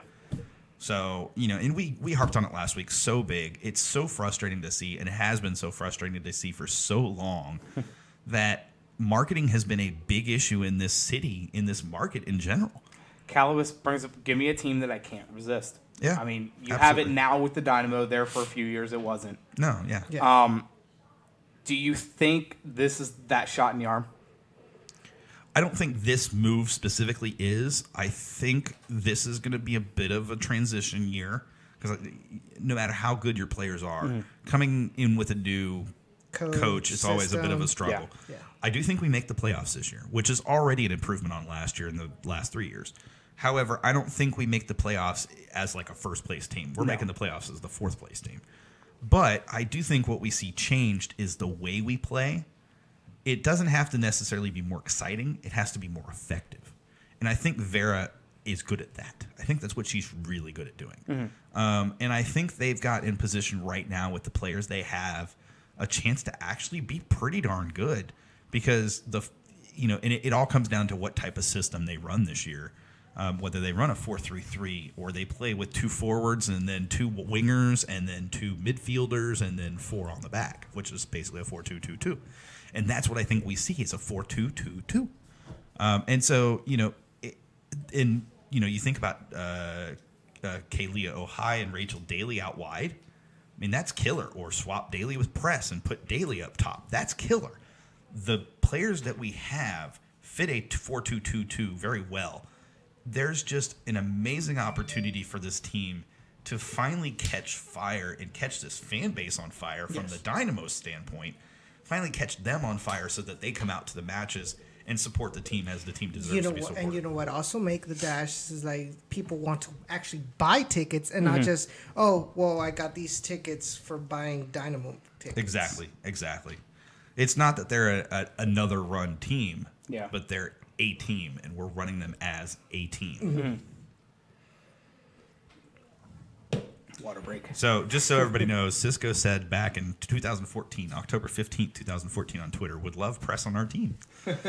So yeah, no, he's coveted Kristen Press for years. And I remember actually when NWSL first broke in this franchise, in this city, that he and I talked about that the first dash match we went to, he's like, man, I really wish Kristen Press was here. So just so you know, Cisco, I got your back, man. Before we go on break, we got 2 minutes, and I'll throw this your way. If you had to put one thing of why this team failed so much when having a superstar, what would you attribute that to? I mean, you would think in NWSL with having U.S. women's soccer's Messi, you would think they would have done something over the however many years they've been around. The simple answer, or maybe it's overly simplified, is like if you're going to have a player as good as she is, if she does not want to be here, if she does not want to give her 100% that she knows she's got, you're not gonna do good. I'm gonna counter that because I think she gives 100% no matter where she is. To be totally honest with you, I think she does because she was still the best player on the team by a large margin. So I say that. Here's the difference, though. Her not wanting to be here is a leadership issue. When you have leadership issues in a sports franchise, your sports team is going to struggle. And they put all of their eggs in her basket. I really should have used another analogy for that. They put all of their money on her, basically, and said, we want you to lead this team. But she didn't really want to be here. I mean, she acted like she did, but she didn't want to be here. And players knew that. And so at the end of the day, the reason why they struggled, and it doesn't just come down to Carly, but it was an organizational failure from the top down. It starts with how they treated the team. We talked about this 2-3 weeks ago. We talked about this last week. Yeah, and that's why I said as a front oversimplified. office, if as a front office you're going to treat your team as if they're second rate, as if they're not valuable because they're women versus your men's franchise, why are those players, not just Carly but every player, why are they going to go out and put their blood, sweat, and tears into your franchise to try to build that up when at the end of the day you're telling them they're not worth it anyways? So I think that was probably the biggest struggle, and I think it's changed. I think Vera coming in, it signals a change to players, and I think we'll see it, and I think the way that the Dynamo are starting to approach it, I say Dynamo because it's their front office, the way they're starting to approach it has changed things dramatically. Yes. When we get back, Harry, we will hit that up at the end of the show, his question about the future and the transfer rules in soccer. We'll throw that into the questions. This show's not long enough for that. You were listening to the Peel on KTXF-dB, the real part of the Texas Sports Review Media Network. When we get back, we'll throw some U.S. soccer stuff in there. We'll throw some U.S. soccer candidate stuff in there that Sean has all the info on. And we'll go ahead and wrap up this show. Shut down? I got a tablet. Oh, okay. Yeah. Can you actually listen to see mutes? Waiting for him to mute.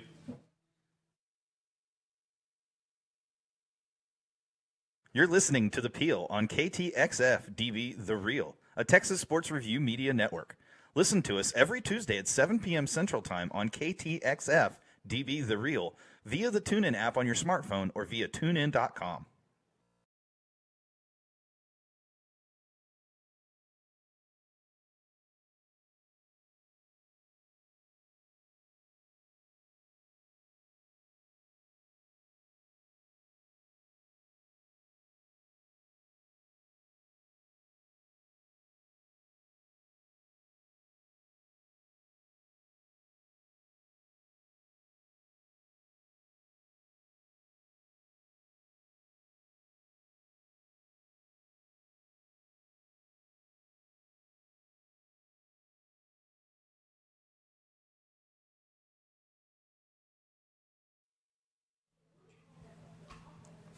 Welcome back, guys. Thank you again for tuning in to another edition of the Peel on KTXF-db, the real part of the Texas Sports Review Media Network.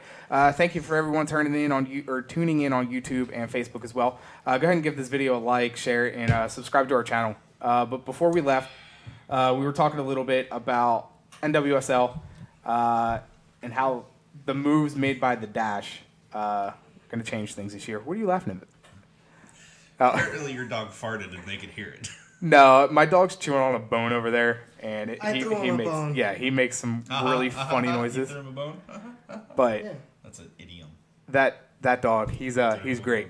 But a future for the show. I appreciate Harry saying that because I'm not ready to dive into that. That is seriously an hour-long discussion. Yeah. But I like what Alexander said. Continuing the Dash thing for just a second, he says, not treating the Dash like what the Dynamo have continued to do is not treat the Dash like a professional operation, but more like a sideshow. They've continued to kind of view them as an obligation instead of an opportunity, which is kind of the same way they do everything. Yeah. Alexander, you were on point, my friend. On point.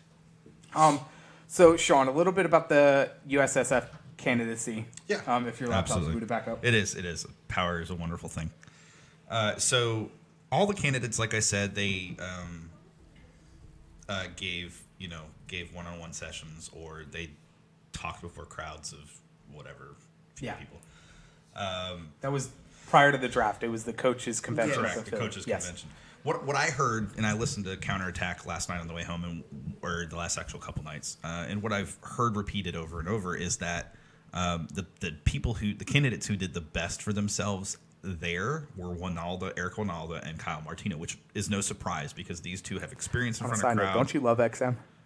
Yes, I do. Yeah. Oh, yes, I do. No, I get 6 months free, and you can guarantee it's going to be renewed. XMFC is what's on my radio 95% of the time. All I listen to now. I used to listen to music everywhere I went on Google Play Music. Now it's just that. Yeah. It's just XMFC. Sorry to interrupt. I had to throw that out there. No, and Brian Dunseth and Mayola are listen to Jason Davis. Counterattack are they're my favorite show on United States of Soccer. You got to listen. Oh, I listen. Yeah. I'm just not as big a fan of Jason Davis as you are. But one of the things that keeps being brought up, and this is really big, is that Kathy Carter said repeatedly, it's my experience that'll take us to the next level. And the problem with that from Kathy Carter is that your experience is the whole reason we're in this problem to begin with, the whole reason we are where we are. And so, if that's the case, you saying your experience is what's going to get us there? No, sorry. Now, with that said, you have to remember the only people that matter when it comes to the voting is the executive council.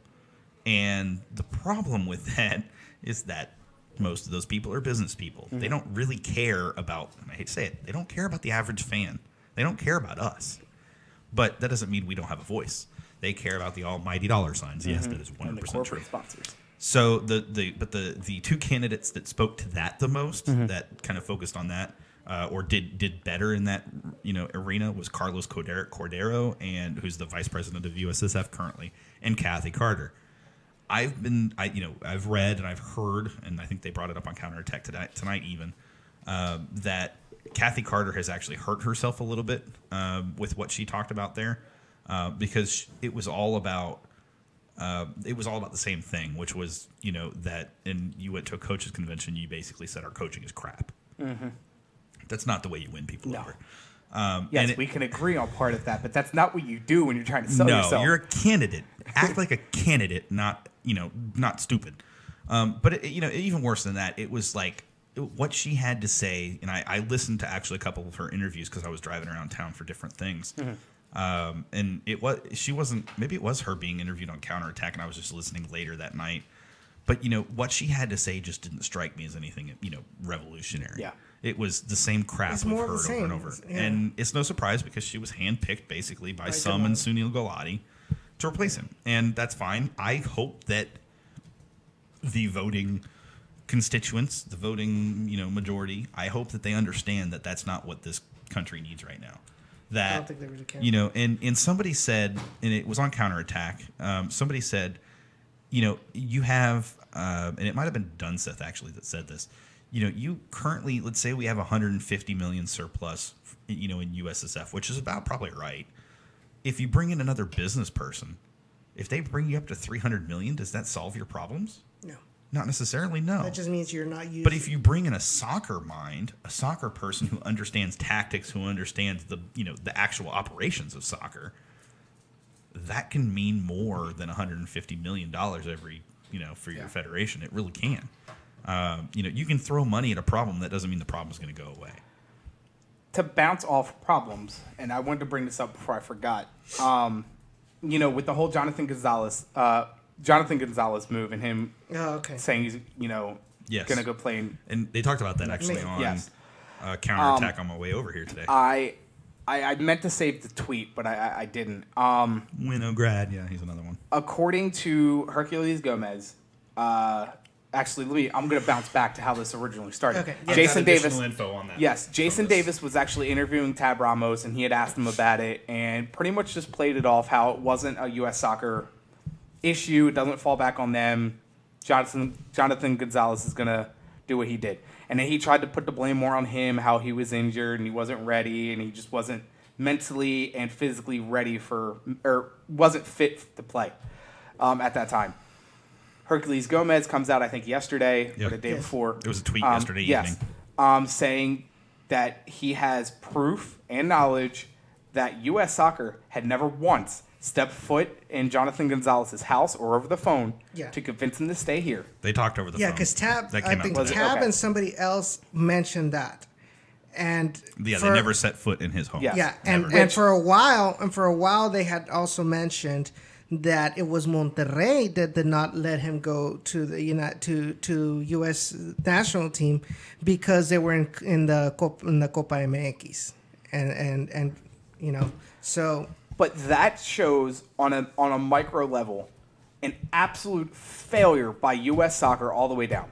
Because let me stop you. Okay. So they talked about it today on Counterattack, and this is where the additional info comes in. So somebody did reach out to him, did call him on the phone, did talk to him, but it was stated that whoever it was that reached out to him basically told him that you have to make a decision right now, tried to strong arm him, which that's bad and whatever. That's terrible. Mm-hmm. But what's really bad about this is that he had a relation with Tab Ramos. So why are you having somebody other than Tab call him anyways? Forget all the rest of it. Mm-hmm. If you know the kid's got a relation with Ramos, just let Tab call him. Let Tab be the guy to bring him in. Yeah, this falls more on Tab anyway. Especially if he knows the city. Since it doesn't fall on Tab because it wasn't Tab's responsibility. Tab didn't call him up though. No, and if he would have called him up in the U20s World Cup, it wouldn't have changed anything. No, but he would have gotten more minutes. Now, granted, he wasn't healthy. I don't think around that time either. He wasn't. Well, the other thing is, here's the thing. When that U20 was going on, they listed off the roster. There was no room on that roster for him. Correct. Because he was 14 years old when that happened. No, it was only the one from last year, the U20 World Cup. He wasn't going to be called up last year. But there was also, and I don't know how long he was injured, but you also called up a ton of young guys. Yeah. You should have called him up to play against Portugal. Yes. Yeah, something. I mean, cap tie him. So he's there. Something. Yeah. Mm-hmm. Well, even if he was cap tied, it wouldn't have mattered because they can still request a one-time transfer, which is what he did. But at least they would have shown interest on U.S. Soccer's part. Exactly. It wasn't going to change anything. No, because Jonathan did actually want to play for the U.S. No, well, he did, but his dad didn't want him to, and that's the key. That's who's making this decision. I'm just telling you right now. So, I'm looking at this one of two ways. Okay, where we go from here. Part of me wants him to go to Mexico, get minutes, and beat the shit out of the U.S. to prove a point to U.S. Soccer that things need to change. And Harry, let me interject this because this is right. Harry interjects the biggest reason why he's switching is because the U.S. isn't going to the World Cup. But who's to say he's going to see any real minutes That's or the get thing. a call up for this World Cup? Well, Juan Carlos Osorio has stated that he is interested in calling Jonathan Gonzalez up to the national team. The question is, how is he going to put him in his formation? Exactly, because he changes his tactics all the time. Like sometimes he puts players out of their natural positions, and I think that's going to happen with him. When you're also trying to sell something, you're going to embellish a lot too. No, I mean, absolutely. If you're a true salesman, who's to say he didn't try to oversell a situation, and he's not necessarily good enough to get a starting spot on the Mexican national team? No, you're absolutely. He's not. Right. He's not. But he will probably be ready to come off the bench. Yeah, I agree. Do you see him making the bench for the World Cup? Yeah. Yes, I do as well. Yeah. Okay. Mm-hmm. So they Cisco call says, the petardos that Good, have. they don't need to have both the Santos brothers called up because one's over. Exactly, that's the point. So just remember too, it wasn't that long ago. He takes Kubo's spot. I'm joking. Just remember, it wasn't that long ago that Johansson switched the U.S. from declared Iceland. for the U.S. from the Iceland, because it was, and his exact statement was, "This gives me the best opportunity to go to a World Cup." How much is he kicking himself right? Was that before now? Iceland decided to have this Well, out of didn't he nowhere go- didn't he go resurgence to of the the- soccer program? That was the World Cup before that, but Yeah. he would have been eligible for this World Cup with Iceland, which would have been incredible for him. Now, did y'all also read about what coming from him? Jay Villanueva said on Facebook, Gonzalez will make the roster, but I doubt if he gets played on the field or any play on the field. He might not, but that's a chance he's going to take because he's at least going to the World Cup. By the way, Jay, There's a lot of times, and I need to interject this before you do. There's a lot of times where a player's contract, even with his local club or his club, there are stipulations and not options, but bonuses inked in there. What's up, Alex? Bonuses inked in there that include things like getting called up to the World Cup and that sort of thing. So even if he doesn't actually see playing time, he's getting money out of it just by simply going to the World Cup. what I was gonna say, like, did y'all see what what's his name, Tim Howard said about because they asked him about Yeah, Coach if we Jonathan had just Gonzalez. scored one more goal or not conceded one more goal, then we would have made the World Cup. No. The He problem- also- He tried to he say that it also wasn't a said- systematic failure. No, and that's No, the but problem. you know what is- he also is said? That's the He same said old crap. if he feels like he's a Mexican, then let him play for the Mexico team. Well, but that's the thing, right? That's the elitist mentality that we don't need him because he wants to go play in Mexico. Yes. My problem with that is right now we need him. We need Jonathan Gonzalez, and it sucks because I mean you look, you said it's a microcosm of exactly the issues within our federation right now, and it is. That's exactly what's going on. And until we have a president that can actually really focus on those issues and help improve those issues, this U.S. Federation is going to be stuck mired in the same old crap, World Cup over World Cup over World Cup. I'm going to end on that.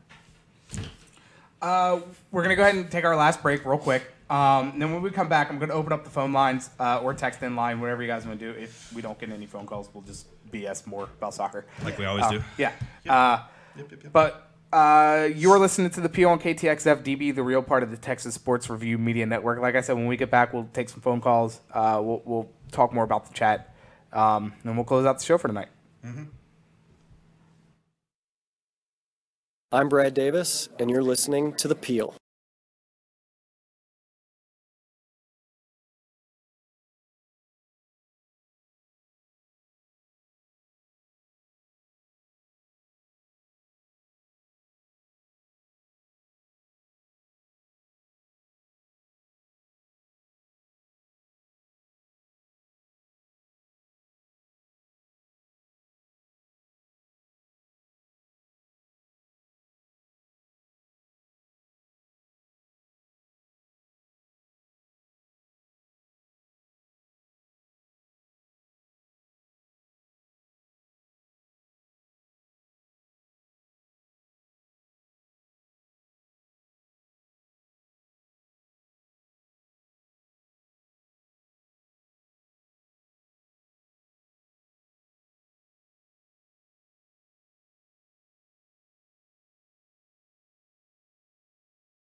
Welcome back to the Peel. Thank you guys again for tuning in tonight on KTXF-db, the real part of the Texas Sports Review Media Network. Also, thank you to everyone tuning in on YouTube and Facebook as well. Go ahead and give this video a like, share, and subscribe to our channel so you know whenever we go live and whenever Down in the Valley goes live as well. So we're taking some phone calls tonight if you guys do want to call in. Unfortunately, the streaming... The streaming program that I use decided to hide the phone number. So unless I go back and re-edit it, which I don't feel like doing right now, it won't pop up on the screen. But you can call in tonight, 281-849-7335. Or you can text at 832-910-7359. Also, again, you can also, if you didn't know, 7335 spells out Peel. I'm awesome. That's why. But we'll answer any questions you guys have tonight about anything Dynamo Dash. Which, by the way, there are some things planned for Down in the Valley. So go ahead. So be on the lookout. We have some interviews that might happen in the future. I cannot disclose exactly who or how many, but we are making plans to make Down in the Valley grow, not only in the Houston area, but more specifically and more importantly for the Rio Grande Valley area. I need to get back on getting more interviews and stuff for the show. It's hard with my schedule because driving out that hassle on a Tuesday. I'm gonna try to make it a thing as long as my homework's knocked out, and then do it. Yeah, nothing. No, these Nothing, people guys? on YouTube chat are slackers. It's no surprise. 7335. That sounds like something I can put in a shirt. Mind blown. we try. Which, by the way, we are planning on opening. Okay, so Oh, actually, while we're waiting, go ahead and announce your news that you have, if you're allowed to. Is that the news you were talking about? What? Wednesday nights? So now Down in the Valley. Could have said no. Down in the Valley will be on Wednesday nights at 7. Probably starting next week because tomorrow's going to be a hectic day at work. So I got it. yeah, but next week every Wednesday at 7 p.m. Down in the Valley will be on, and that's all I can really say because it's not at 100%. Yeah, there's a whole lot of stuff to come. So he can't. Yeah, that's what I'm talking about. Gotcha. So before we get into the preseason schedule, since nobody wants to call in and nobody wants to text us, thanks guys, leaving us out hanging like that, jerks. So the Dynamo today released the list of jersey numbers for or kit numbers for everybody. So I'm going to read through these just real quick. Number 2 goes to Fuenmayor. Number 3 goes to Machado. 4 is Senderos. 5 is Cabezas. 6 is Alexander. 7 is Beasley. 8 is Rodriguez. That's Memo. Mems. 9 is Torres. 10 is Tomas. 11 is Wenger. 12 is Kyoto. 14 is Charlie. Yes, that's right. Number 1 and number 13 are not there. Number 15 is Dylan Remick. Number 16 is Kevin Garcia. Number 17 is Elise. 18 is Seitz. 19 is Morrow. 20 is AJ. 21 is George Malky.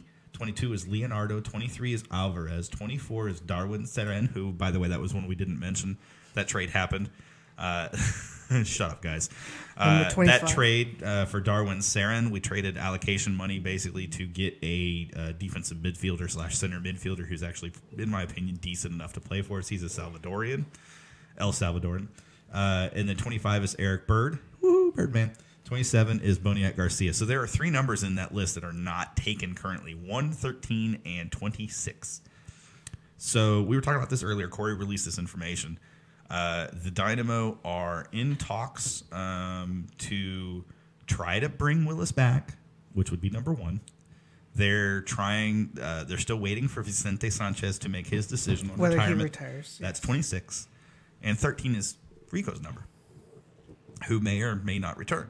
So if you think about it, those are the 3 players we're waiting on, and their decisions will actually probably change a little bit of what we do going forward. But we still have time. The preseason doesn't matter. Yeah. So, anyways, I just wanted to throw that. Yeah, out I there. did. It was good discussion stuff. So and so we also have the schedule for Yes. preseason. Before we get to the preseason, players did report yesterday for Yes, they did. physicals. They had practice Morrow's today. got a new haircut. Yes. Yes, it is. They did have practice today. And this is per Corey. Fenwayor and DeMarcus Beasley were not at training today. DMB's sick. Probably has the flu like everybody else in this state. Yep. Matt Jordan did say that Fenwayor is working through the final stages of his visa process. visa, yep. Yeah, should be here by the end of the week. Yep. Okay. I'm not worried about it. Yeah. No, it's just news I figured I'd throw out there. And Yeah. also important, even though it has nothing to do with the Dynamo. I pronounced his name right? No. Oh. You did actually. Yes. Yeah. You did. Fuenmayor. Fuenmayor.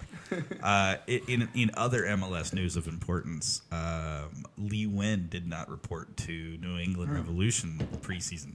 I have heard that they are looking to move him regardless. So It was talked about during the Matt draft. Reese came out today and said that if you're not here, you're not a member of this team. Like just That flat ultimatum. out, just flat out said, dude, you either show up or get out.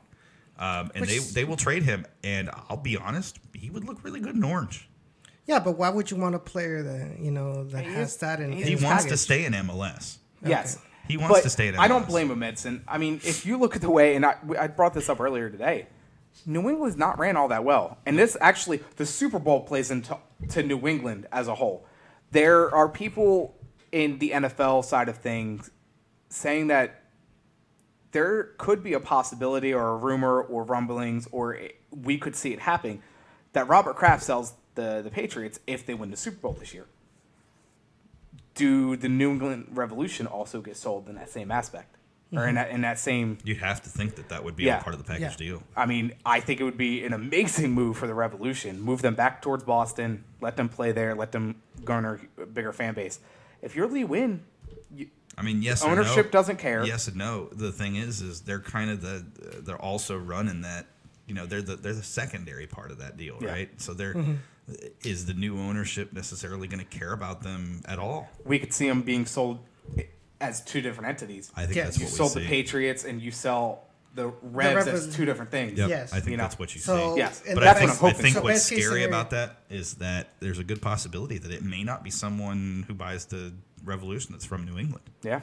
I mean, it very well could be someone that wants to move the team. How about we keep Columbus and move New England? Precourt, you can take because Precourt already has Columbus. Yeah.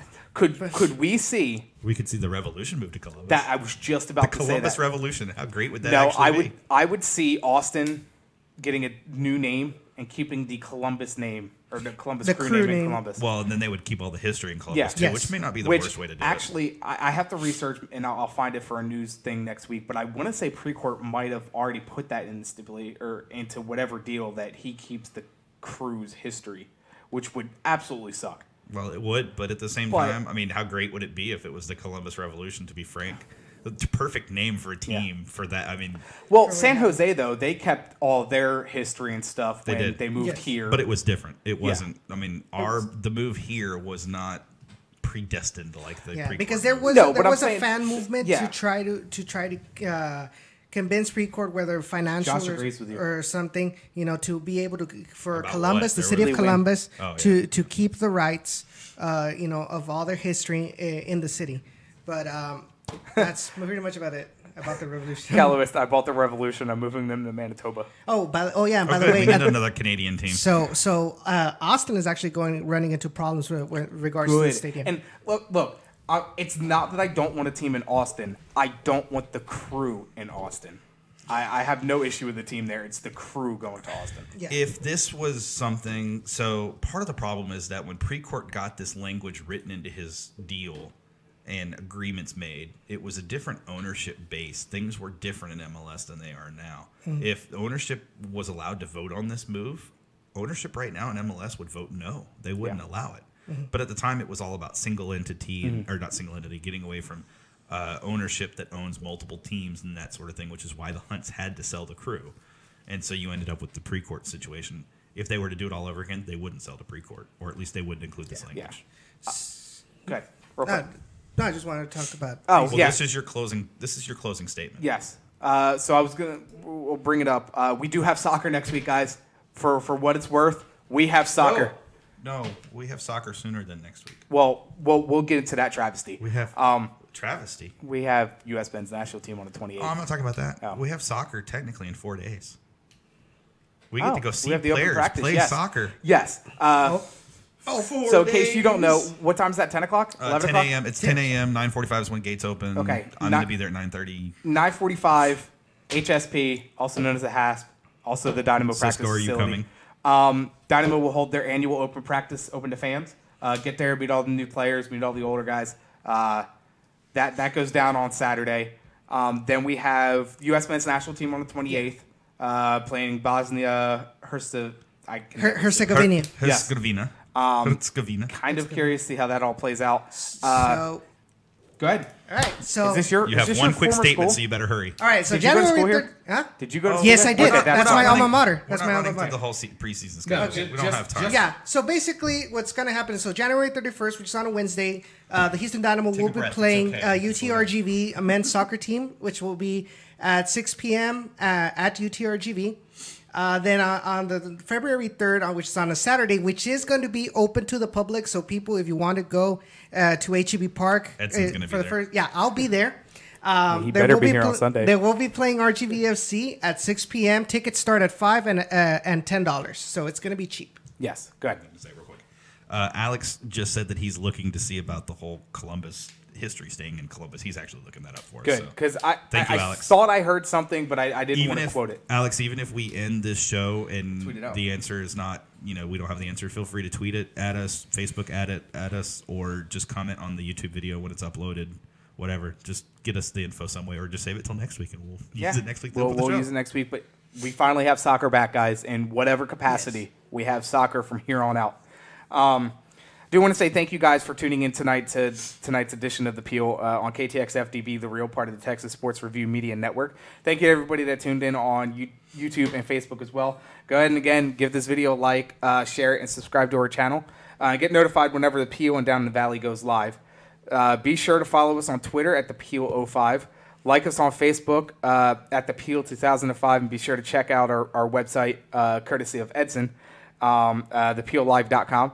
Be sure to also follow Edson and his show Down in the Valley on YouTube, and follow him on Twitter at Down in the RGV. Lastly, check out our friends over at Dynamo Theory. You can follow them at Dynamo Theory on Twitter, and get all your Houston Dynamo and dash news at dynamotheory.com. And be sure to tune in again next Tuesday live 7 p.m. 7 Not 7 a.m. I'm not here at 7 a.m. Next Tuesday, we'll have some soccer to talk about. We'll have U.S. Final. Some definite observations from practice. Yes. Thank God. Hopefully interviews. We'll try to get them on the show too. Something. Yeah, we'll have something. Yep. Guys, we all drank water tonight. We didn't even drink beer. To be fair, two of us are getting over being sick / being sick. And I don't drink beer. And so. I need to lose weight prior to this wedding 2 weeks from now. Whatever. And also, Edson, I don't care if you're an RGV. You will be here 2 weekends from now. Oh, I want to see you cry. Trust me. I'm going to see you kicked out without your keys. So on that note, forever orange, guys. Do you